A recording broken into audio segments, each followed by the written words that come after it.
ครับสวัสดีครับท่านผู้ชมครับวันนี้ผมจะพาท่านผู้ชมมาดูต้นไม้ชนิดหนึ่งนะครับที่ดอกมันรับประทานได้ และก็เป็นพืชนอกกระแสนะครับที่คนมองข้ามแล้วก็ไม่มีใครสนใจนะครับเป็นพืชที่ไม่ต้องฉีดยาฆ่าแมลง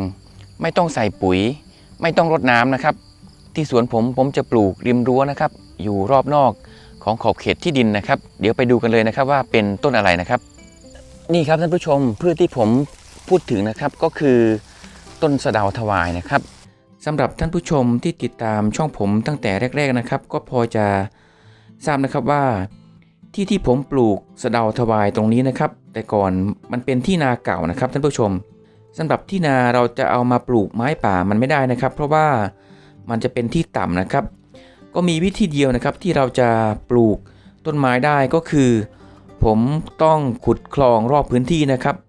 เอาดินจากที่ผมขุดคลองมาถมนะครับเป็นคันคูรอบพื้นที่แล้วก็ปลูกไม้ป่าลงไปนะครับสำหรับไม้ป่านะครับผมจะปลูกอยู่ริมในของพื้นที่นะครับส่วนรอบนอกของพื้นที่ที่ติดกับขอบเขตที่ดินของเพื่อนบ้านตอนแรกผมยังไม่ปลูกอะไรนะครับเพราะว่าผมยังคิดไม่ออกนะครับว่าผมจะเอาอะไรมาปลูกดีที่มันตอบโจทย์สำหรับผมนะครับก็คือเป็นต้นไม้ที่เราไม่ต้องมาดูแลรักษามันมากนะครับแล้วก็ไม่ต้องฉีดยาพอดีวันหนึ่งนะครับผมมีโอกาสไปเดินงานเกษตรแฟร์นะครับที่จังหวัดสุรินทร์พอดีไปเจอร้านเขาขายต้นสะเดานะครับผมก็เลยสนใจแล้วก็นำมาทดลองปลูกนะครับซื้อมาทดลองปลูกตอนแรกประมาณ20ต้นนะครับพอปลูกไปแล้วนะครับท่านผู้ชมผ่านประมาณสัก 2-3 ปีมันก็เริ่มออกดอกนะครับพอออกดอกเราก็เก็บมาบริโภคภายในครอบครัวทีนี้พอมันออกมาเยอะๆนะครับผมก็เอาไปขายให้แม่ค้านะครับซึ่งก็ขายดีนะครับเพราะว่าสะเดาพันธุ์นี้นะครับมันจะออกก่อนสะเดาบ้านนะครับสะเดาทวายจะออกประมาณเดือนตุลาก็เริ่มออกดอกแล้วนะครับจากที่ผมปลูกมาพบว่ามันมีข้อดีหลายๆอย่างนะครับที่ผมชอบผมก็เลยขยายปลูกเพิ่มนะครับจนรอบพื้นที่ของสวนซึ่งข้อดีจากประสบการณ์ที่ผมปลูกมามีดังนี้นะครับสำหรับข้อดีของสะเดาทวายข้อที่1นะครับก็คือเป็นต้นไม้ที่ไม่ต้องฉีดยาฆ่าแมลงนะครับแมลงศัตรูไม่มีรบกวนเพราะว่าสะเดานะครับมันมีรสชาติขมพวกแมลงจะไม่ค่อยชอบนะครับอาจจะมีบ้างนะครับจำพวกเพลี้ยที่มารบกวนในช่วงออกดอกนะครับซึ่งเพลี้ยพวกนี้นะครับจากที่ผมสังเกตดูที่สวนผมนะครับถ้าต้นไหนที่มีมดแดงอยู่นะครับเพลี้ยพวกนี้ก็จะมาอยู่ด้วยนะครับจากที่ผมศึกษาข้อมูลมาเพิ่มเติมในเน็ตนะครับก็พบว่าเพลี้ยพวกนี้นะครับกับมดแดงมันจะพึ่งพาอาศัยกันนะครับคือมดแดงจะไปนำเพลี้ยพวกนี้มาไว้ที่ดอกของสะเดานะครับพอเพลี้ยพวกนี้นะครับมันมาอยู่ที่ดอกของสะเดามันก็จะดูดกินน้ำเลี้ยงนะครับของต้นสะเดามดแดงมันก็จะเลี้ยงเพลี้ยพวกนี้ไว้นะครับพอเพลี้ยพวกนี้มันโตมดแดงมันก็จะไปดูดกินน้ำเลี้ยงนะครับจากเพลี้ยอีกทีหนึ่งนะครับท่านผู้ชมคือมันจะพึ่งพาอาศัยกันที่สวนผมแก้ปัญหาตรงนี้นะครับถ้าผมเห็นต้นใดมันมีมดแดงอยู่ผมก็จะหักเอารังนะครับไปทิ้งไกลๆนะครับไปให้มันอยู่กับต้นไม้ป่าอย่างอื่นแทนนะครับสำหรับข้อดีข้อที่2นะครับสะเดาทวายเป็นต้นไม้ที่ไม่ต้องรดน้ำนะครับเราแค่รดตอนที่เราเริ่มปลูกในตอนแรกเท่านั้นนะครับสะเดาเป็นพืชที่ทนแล้งมากๆนะครับไม่ต้องรดน้ำมันก็ไม่ตายนะครับจากที่ผมปลูกต้นสะเดามาแล้วผมก็สังเกตดูนะครับผมจะพบว่าสะเดานะครับมันจะแตกยอดและก็เจริญเติบโตดีในช่วงหน้าแล้งนะครับหน้าแล้งนี่มันจะแตกยอดและก็เจริญเติบโตดีนะครับท่านผู้ชมสำหรับข้อดีข้อที่3นะครับสะเดาทวายเป็นต้นไม้ที่ไม่ต้องใส่ปุ๋ยนะครับถ้าเราใส่ปุ๋ยมากๆนะครับจะทำให้มันบ้าใบนะครับไม่ออกดอกถ้าเราจะใส่ปุ๋ยก็ใส่ได้นะครับอาจจะใส่ในช่วงปีแรกๆที่เราเริ่มปลูกนะครับเพื่อเร่งการเจริญเติบโตนิดหน่อยปุ๋ยที่ดีที่สุดนะครับก็คือปุ๋ยคอกแต่ต้องเป็นปุ๋ยคอกนะครับจำพวกปุ๋ยขี้หมูนะครับปุ๋ยขี้ไก่เพราะว่าถ้าเราจะใส่ปุ๋ยขี้วัวนะครับมันจะทำให้มันบ้าใบนะครับท่านผู้ชมสำหรับข้อดีข้อที่4นะครับสะเดาทวายเวลามันออกดอกขึ้นมานะครับเราสามารถที่จะเก็บได้คนเดียว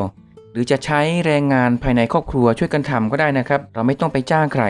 พอเราพึ่งตนเองในเรื่องแรงงานได้แล้วนะครับเราก็ไม่มีต้นทุนในส่วนนี้ผลผลิตที่เราขายได้เท่าไหร่มันก็เหลือเป็นกอบเป็นกำนะครับท่านผู้ชมไม่เหมือนกับการทำพืชอย่างอื่นนะครับไม่ว่าจะเป็นการปลูกข้าวปลูกมันปลูกอ้อยนะครับพืชเหล่านี้ต้องจ้างเขาตลอดนะครับตั้งแต่การไถ การปลูกการเก็บเกี่ยวนะครับที่สวนผมวันนี้ผมเก็บคนเดียวนะครับใช้เวลาเก็บ3ชั่วโมง3ชั่วโมงเก็บสะเดาได้5กิโลนะครับท่านผู้ชม5กิโลผมขายส่งให้แม่ค้ากิโลกรัมละ100 บาทก็เท่ากับ500 บาทนะครับใช้เวลา3ชั่วโมงสำหรับข้อดีข้อที่5นะครับสะเดาทวายมีรสชาติดีนะครับสะเดาทวายมันไม่ขมนะครับท่านผู้ชมมันจะขมอยู่นะครับแต่ขมไม่เยอะนะครับมันจะออกรสชาติมันๆนะครับสามารถที่จะทานดิบได้เมนูอาหารที่เข้ากันดีกับสะเดานะครับก็คือสะเดาน้ำปลาหวานปลาดุกย่างนะครับแล้วก็สะเดาทวายพันธุ์นี้นะครับมันจะแปลกนะครับท่านผู้ชมคือพอเราเก็บยอดนะครับที่มันออกตามกิ่งหมดแล้วสะเดาพันธุ์นี้นะครับมันจะไปออกดอกตามต้นมันแทนนะครับท่านผู้ชมและก็ข้อดีข้อที่6นะครับข้อสุดท้ายข้อนี้เป็นสิ่งที่ผมชอบมากที่สุดนะครับก็คือสะเดาทวายเราปลูกครั้งเดียวนะครับอยู่ได้เป็น10-20 ปีนะครับคือปลูกครั้งเดียวเราสามารถจะเก็บได้ยันรุ่นลูกนะครับท่านผู้ชมคือสำหรับตัวผมเองนะครับผมจะชอบปลูกต้นไม้ที่ปลูกครั้งเดียวนะครับแล้วก็เก็บได้ยาวๆเลยนะครับท่านผู้ชมที่สวนผมปีนี้นะครับผมเก็บสะเดาทวายส่งให้แม่ค้าในหมู่บ้านนะครับเอาไปขายต่อผมขายส่งให้แม่ค้านะครับในกิโลกรัมละ100 บาทขาดตัวนะครับแต่ถ้าเรามีเวลานะครับเราสามารถที่จะเอาไปขายเองได้นะครับปีนี้พศ2564ราคาข้าวเปลือกหอมมะลิสุรินทร์บ้านผมนะครับโรงสีรับซื้อที่กิโลกรัมละ 6-7 บาทลุงที่ทำนาใกล้ๆสวนผมนะครับแกบ่นบอกผมว่าปีนี้ทำนาขายข้าวได้ไม่รู้จะพอค่ารถเกี่ยวหรือเปล่ารถเกี่ยวข้าวปีนี้นะครับแต่ก่อนเคยเกี่ยวไร่ละ550 บาทปีนี้ขยับขึ้นเป็น600 บาทนะครับเพราะว่าราคาน้ำมันมันแพงขึ้นนะครับผมก็ไม่รู้จะแนะนำแกยังไงดีนะครับเพราะว่าแกก็เห็นว่าที่สวนผมทำอะไรนะครับแล้วก็ปลูกอะไรคนเรานะครับถ้าเราทำอาชีพเป็นเกษตรกรนะครับถ้าเราทำแบบเดิมๆนะครับคือพึ่งตัวเองไม่ได้กำหนดราคาขายเองไม่ได้เราก็ต้องตกเป็นเบี้ยล่างของนายทุนตลอดไปนะครับท่านผู้ชมผมเป็นลูกชาวนาโดยกำเนิดนะครับตอนเด็กๆนี่ผมไปขายข้าวกับพ่อ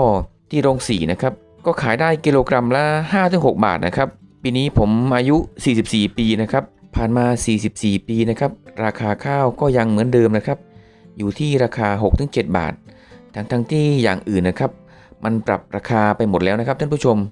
อย่างก๋วยเตี๋ยวนี่แถวบ้านผมก็ชามหนึ่ง40นะครับถ้าพิเศษก็50 บาทผมเห็นในตลาดนะครับแม่ค้าก็ต้มข้าวโพดขายนะครับฝักหนึ่งข้าวโพดต้มนะครับก็ขายได้ฝักละ10 บาทก็แพงกว่าราคาข้าว1กิโลอีกนะครับท่านผู้ชมที่บ้านผมนะครับมีโรงสีข้าวอยู่นะครับเวลาที่เราสีข้าว1กระสอบนี่มันจะแยกได้ดังนี้นะครับท่านผู้ชม1นะครับมันจะได้เป็นข้าวสารแล้วก็2มันจะได้เป็นปลายข้าวนะครับแล้วก็3นะครับมันจะได้เป็นรำอ่อนแล้วก็ข้อที่4นะครับจะได้เป็นรำหยาบและข้อที่5ข้อสุดท้ายนะครับก็จะได้เป็นแกลบท่านผู้ชมจะเห็นได้ว่าข้าวเปลือกที่เราไปสีนั้นนะครับพอสีออกมาจะได้ปลายข้าวรำอ่อนรำหยาบซึ่งสามารถนำไปเป็นวัตถุดิบผลิตอาหารสัตว์ได้นะครับและแกลบทุกวันนี้นะครับก็ยังเอาไปเป็นวัตถุดิบนะครับไปผลิตเป็นไฟฟ้าชีวมวลได้นะครับและที่เราขายข้าวถูกทุกวันนี้ท่านผู้ชมลองนึกดูนะครับว่าราคาข้าวเปลือกมันถูกแล้วใครได้ประโยชน์จากตรงนี้นะครับพ่อผมเคยบอกผมว่าถ้าราคาข้าวถูกๆแบบนี้นะครับเอาข้าวไปบดแล้วใช้เลี้ยงไก่เลี้ยงหมูพอไก่หรือหมูมันโตขึ้นไปนะครับเอาไปขายยังได้กำไรกว่าการเอาข้าวไปขายให้โรงสีโดยตรงนะครับสำหรับสะเดาทวายผมขอออกตัวก่อนนะครับว่าผมไม่ได้มาเชียร์หรือมาแนะนำให้ท่านผู้ชมต้องมาปลูกสะเดาเหมือนกับผมนะครับแต่ผมอยากจะมาแชร์และก็ถ่ายทอดประสบการณ์นะครับที่ผมได้ปลูกสะเดาทวายมาที่สวนนะครับให้กับท่านผู้ชมที่ชื่นชอบการทำการเกษตรนะครับที่กำลังคิดอยู่ว่าจะปลูกอะไรดีนะครับที่สวนและก็เป็นพืชที่ทนแล้งน้ำไม่ต้องรดนะครับเป็นพืชที่ปลูกแล้วปล่อยให้เทวดาเลี้ยงจริงๆนะครับท่านผู้ชมสำหรับพืชกระแสนะครับที่สวนผมทดลองปลูกมาแล้วหลายๆอย่างนะครับท่านผู้ชมสุดท้ายก็เจ๊งไม่เป็นท่านะครับเดี๋ยวไว้โอกาสหน้านะครับผมจะมาเล่าให้ท่านผู้ชมได้รับฟังนะครับสำหรับคลิปนี้ผมคงต้องลาท่านผู้ชมไปก่อนนะครับขอบคุณทุกๆการติดตามและก็รับชมช่องของผมนะครับถ้าเห็นว่าคลิปของผมนั้นมีประโยชน์สำหรับท่านผู้ชมก็อย่าลืมกดติดตามกดกระดิ่งแจ้งเตือนไว้นะครับเพื่อเป็นการไม่พลาดนะครับเวลาที่ผมอัพคลิปใหม่ๆนะครับมันจะได้แจ้งเตือนไปที่ท่านผู้ชมทุกๆท่านนะครับครับสำหรับวันนี้ต้องลาไปก่อนนะครับสวัสดีครับ